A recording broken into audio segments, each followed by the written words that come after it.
There are certain people in the world who are not only always wealthy, rich, powerful, privileged, fortune, or opportune in their actions, behaviors, adventures, ambitions, habits, but they're also always excellent, powerful, talented, skilled, educated, meritorious, talented, and many other virtuous at every step of the way because they are gifted, because they are naturally talented and universally gifted and privileged, and not only generational wealthy, not only because they have got already all the privileges, accessibilities, advantages in the palm of their hands, but also because they are given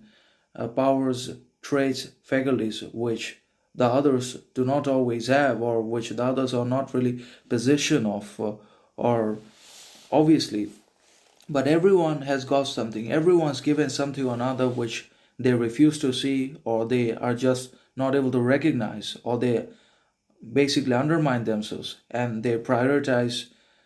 obviously all the external education, arbitrary, limited statistical learning all the time, which is conditional, arbitrary, controlling, enslaving, anyways. And they also emphasize and prioritize either themselves or all the distractions, pleasures, comforts, and also the application exercise,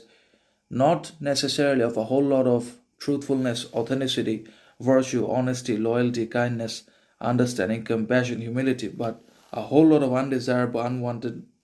undeniable stupidity, mediocrity, monotony, pretense, pride, vanity, ignorance, arrogance in the world, which is the case with both the uneducated, underprivileged, unwealthy,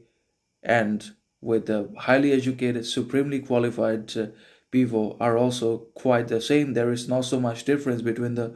basic two types because ultimately their habits, actions, behaviors don't change in any significant ways, and they are quite mediocre because they are made that way, because they are conditioned to be all that, and they cannot go beyond anything. If they break the barriers, challenge the boundaries, and try to achieve truthfulness and exercise boundaries and self-respect, self-knowledge, then they will be immediately downgraded by the society, and they will have to live in loneliness or in solitude, which they cannot, because the modern people cannot live without exposure. They need to be constantly dependent upon validation, attention, approval, reaction of social media, which is the case, and that means they are chemically hijacked and systematically dismantled psychologically, mentally, so much so that they have sacrificed all the authenticity, truthfulness, and given to all the pretense, artificial to be validated, praised, anyways, which is artificial, transient, and ultimately aimless.